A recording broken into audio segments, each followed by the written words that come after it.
V-ați întrebat vreodată câte din lucrurile pe care le-ai auzit despre Norvegia sunt, de fapt, adevărate?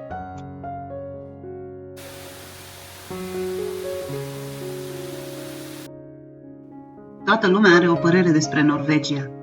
Că poți campa oriunde, că totul este exagerat de scump, că plouă fără oprire. Le-am auzit și noi pe toate acestea, dar după 2 săptămâni și vreo 2000 de kilometri parcurși cu campervanul prin Norvegia, am descoperit că realitatea e un pic diferită.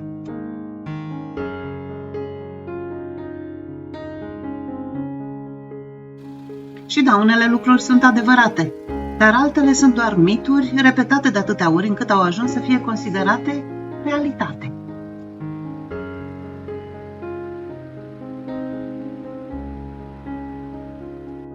Azi ne propunem să demontăm sau să confirmăm unele dintre cele mai răspândite mituri despre Norvegia.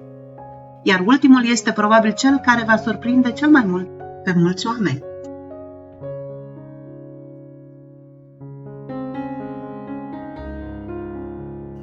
Primul mit. Se zice că poți campa oriunde. Probabil acesta este cel mai răspândit mit despre Norvegia. Și sincer, și noi am plecat la drum convinși că va fi foarte simplu. Doar găsești un loc frumos, lângă fiord, și parchezi și rămâi peste noapte. Realitatea e un pic mai complicată. Da, în Norvegia există celebrul drept de acces la natură. Și asta înseamnă că poți înnopta în natură, dar nu oriunde. Și nu oriunde cu un camper. În multe dintre locurile devenite populare pe internet au apărut între timp restricții. Am întâlnit parcări în care înnoptarea era interzisă, chiar dacă pe diverse aplicații apăreau ca recomandate. Și asta înseamnă că trebuie să fii atent la indicatoare și să respecti regulile locale. În ultimii ani, numărul camperelor a crescut enorm, iar unele dintre cele mai spectaculoase locuri din Norvegia au devenit pur și simplu aglomerate. Pontul nostru nu pleca niciodată cu o singură variantă de campare. E bine să ai mereu 2-3 opțiuni de rezervă și odată ajungi la fața locului, verificați întotdeauna indicatoarele. Nu vă luați după aplicație. Al doilea lucru care se spune este că Norvegia este imposibil de scumpă. Da și nu. Acum intervine și un factor subiectiv, de unde vii. Noi venim din Belgia, unde prețurile nu sunt mici, așa că șocul n-a fost atât de mare. Unele lucruri sunt într-adevăr scumpe. Restaurant, foarte scump. Bere, foarte scumpă, chiar și de la supermarket. Fructele și legumele, preț dublu față de Belgia.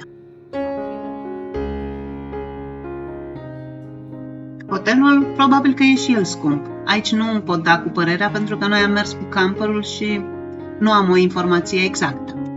Dar ce vă spun cu siguranță este că prețul la combustibil a fost neașteptat de bun în Norvegia. Am plătit chiar echivalentul la 1,50 euro pe litrul de motorină, în timp ce în Belgia a depășit 2 euro și în diverse locuri de-a lungul drumului prețurile erau aliniate în jur de 2 euro pe litru. Dar cascadele gratuite, fiordurile gratuite, drumurile panoramice și ele gratuite, Preikestolen gratuit, mai puțin parcarea care costă o avere. Unele dintre cele mai frumoase priveliști pe care le-am văzut în viața noastră. Toate gratuite.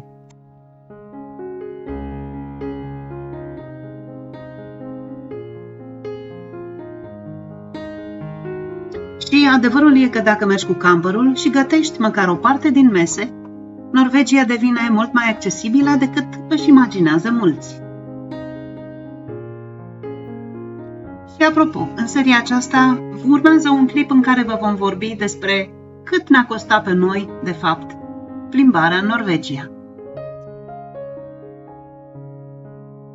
Al treilea lucru care se spune despre Norvegia este că pescuiești peste tot și prinzi pește imediat. Când spui cuiva că mergi în Norvegia, aproape toată lumea îți spune același lucru. Ia cu tine o lansetă, arunci undița și scoți pește la fiecare lansare. Sună frumos, nu?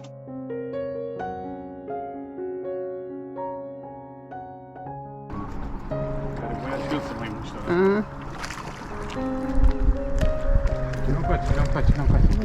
Vin. Oh, ce frumos e! Wow, ce frumos e!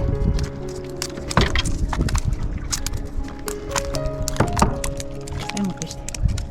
Așa, stai. Gata. Aha, tot macro.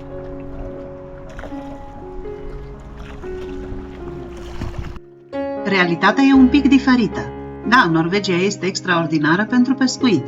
Probabil una dintre cele mai bune țări din Europa pentru acest lucru. Dar nu înseamnă că orice loc este bun.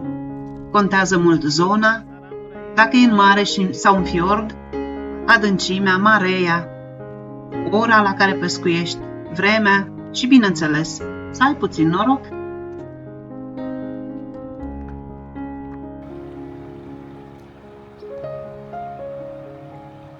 Și mai e ceva ce ar trebui să știi. Pescuitul este liber în marea deschisă și în fiorduri, dar nu în lacuri sau râuri. Acolo trebuie să plătești. Noi am avut zile în care am prins pește aproape imediat, dar și seri în care ne-am bucurat mai mult de apus decât de capturi.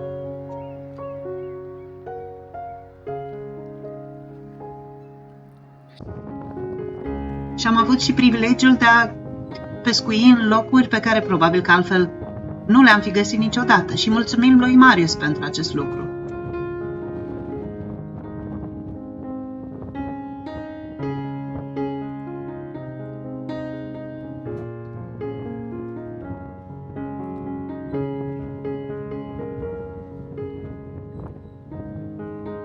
Un alt lucru care ți se spune e că în Norvegia plouă tot timpul. Dacă întrebi 10 oameni cum cred că este vremea în Norvegia, probabil jumătate dintre ei îți vor spune fără să stea pe gânduri: ploaie. Și sincer, și noi am plecat cu aceeași impresie. Ploaia era pe urmele noastre. În bagaj aveam mai multe haine impermeabile decât tricouri. Dar realitatea ne-a surprins și ne-a surprins plăcut. Am prins și un pic de ploaie la început și la sfârșit deja eram în Danemarca. Însă am prins și zile cu cer albastru, soare și peisaje care păreau desprinse dintr-o carte poștală.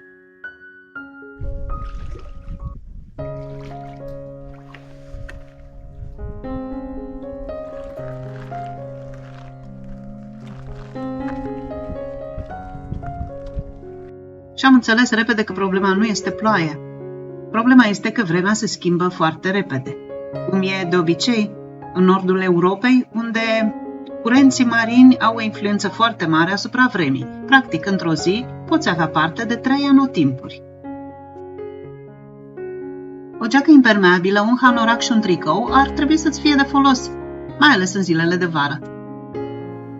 Al 5-lea mit e că vezi Norvegia într-o săptămână. Da, pe hartă pare aproape, dar în realitate nu este. Acesta este unul dintre cele mai înșelătoare mituri despre Norvegia. Când îți planifici traseul și te uiți pe hartă, totul pare simplu, 200 de kilometri, 250 și te gândești, în 2-3 ore și am ajuns. Și noi am crezut același lucru despre o parte dintre destinații. Dar Norvegia nu se conduce după kilometri. Se conduce după relief, după fiorduri, după munți, după locurile pe care vrei să le vezi.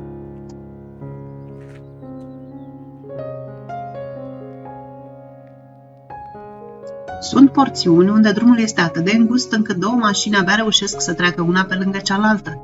Sau nu au cum și atunci una va aștepta după cealaltă. Uneori chiar trebuie să încetinești sau să te oprești într-o alveolă marcată în acest scop ca să-i lași celuilalt loc să treacă în sens opus. Sau chiar să conduci cu spatele o bucată bună de drum.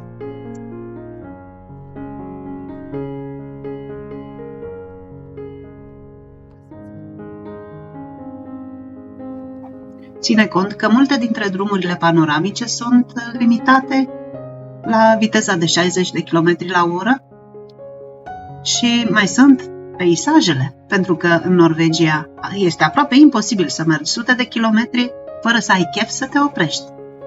Pentru că vezi o cascadă, un fiord, un punct de belvedere, un sat pescăresc sau o biserică veche din lemn. La fiecare câțiva kilometri apare ceva care îți atrage atenția.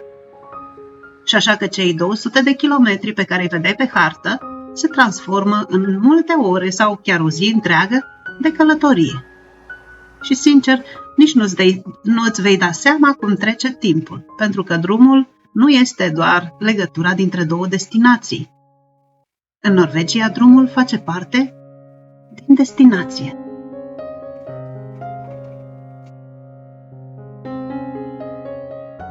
După vreo 2000 de kilometri prin Norvegia, am înțeles un lucru pe care nicio hartă și niciun ghid de călătorie nu ți-l poate arăta.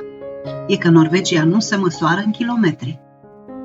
Se măsoară în opriri care îți rămân în minte.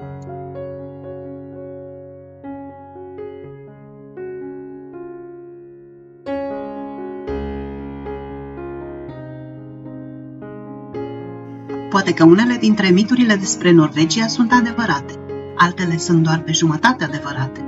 Dar un lucru este sigur, țara asta are darul de a te surprinde exact atunci când crezi că știi la ce să te aștepți.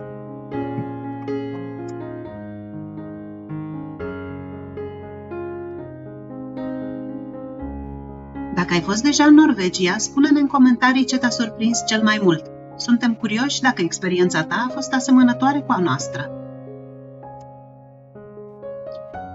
Iar dacă te pregătești pentru prima ta călătorie prin Norvegia, sperăm că acest clip să-ți fie de folos și să te ajute să eviți câteva surprize pe drum. Iar dacă știi pe cineva care visează la Norvegia sau își pregătește deja vacanța, trimite-i acest clip, s-ar putea să-i economisească timp, bani și câteva greșeli pe care noi le-am făcut deja. Mai avem multe povești, trasee și locuri spectaculoase de împărtășit din această călătorie în Norvegia. Așa că, dacă nu vrei să le ratezi, te invităm să te abonezi și să dai click pe clopoțel și ne vedem în următorul clip. Mersi!